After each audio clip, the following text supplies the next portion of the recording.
అందరికీ నమస్కారం. ఆయన డాక్టర్ మూర్తి. అసలు ఎలా తినాలి, ఎంత తినాలి, ఎప్పుడు తినాలి తెలుసా మీకు? Eat to live, eat more to die. మళ్ళీ ఒకసారి, ఈట్ టు లివ్ బతకడం కోసం తినండి, ఈట్ మోర్ టు డై అంటే ఎక్కువ తింటే చనిపోతారు అని. ఇదేంటండి ఎక్కువ తింటే ఎట్లా చచ్చిపోతారు? అసలు మితం తెలుసా? మితము అంటే తెలుసా మీకు? మితం అంటే ఏంటి? ఆ మితం అనేటువంటి ముందు చెప్పేటప్పుడు ఒక 50 ఏళ్ల నాటి సంఘటన చెప్తా మీకు. నాకు ఇంత నాలెడ్జ్ రావడానికి కారణం ఏంటంటే రెగ్యులర్గా లైబ్రరీకి వెళ్ళేవాడిని.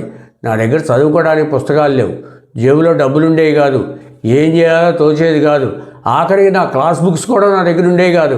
అందుకని నా నాలెడ్జ్ పెంచుకోవాలి, నేను ఎలా అయినా సరే 10 మందిలో పైకి రావాలి అనేటువంటి తపన చిన్నప్పటి నుంచి ఉండేది నాకు.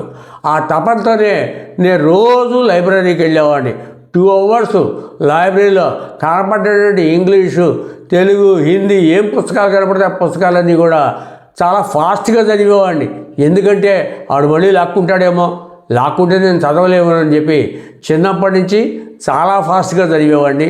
1 చాలా ఫాస్ట్గా మాట్లాడేవాడిని, 2 చాలా ఫాస్ట్గా మాట్లాడేవాడిని. మీకోసం బ్రేక్ వేసి తడుముకుంటూ ఇవాళ మాట్లాడాల్సి వస్తుంది నేను. సరే, ఏం జరిగిందండి అమెరికాలో అంటే ఎలుకల మీద పరిశోధన చేశారు. ఆ ఎలుకల్ని 3 రకాలుగా విభజించారు. ఏంటి ఆ 3 రకాలు? ఒక గ్రూప్ ఆఫ్ ర్యాట్స్కి తినాల్సిన దానికన్నా తక్కువ ఆహారం పెట్టారండి. రెండవ గ్రూప్ ఆఫ్ ర్యాట్స్కి ఎంత ఆహారం తినాలో అంత ఆహారమే పెట్టారు. మూడో గ్రూప్ ఆఫ్ ర్యాట్స్కి తినాల్సిన దానికన్నా ఎక్కువ పెట్టేశారు. అది తిని ఇంకా మిగులుస్తూ ఉండేది, బోల్డ్ అంత నిల్వ ఉండేది తెలుసా? ఆ నిల్వ ఉండేది కాబట్టి వీళ్ళు ఎక్స్పెరిమెంట్ చేసిన తర్వాత ఒక నిర్ణయానికి వచ్చారు, ఈ ఎలుకలు ఇంకెంతకాలం బతుకుతాయి, ఇట్లాగే ఫుడ్ వేద్దామని. కొన్నాళ్ళు ఫుడ్ వేస్తే అధికంగా తిన్నటువంటి ఎలుకలు మొత్తం ముందు చచ్చిపోయినాయి. ఎన్ని ఎలుకలు అయితే అధికంగా తిన్నాయో ఆ ఎలుకలు ముందు చచ్చిపోయినాయి. తర్వాత మోడరేట్గా తిన్నాయి ఆ ఎలుకలు తర్వాత చనిపోయినాయి.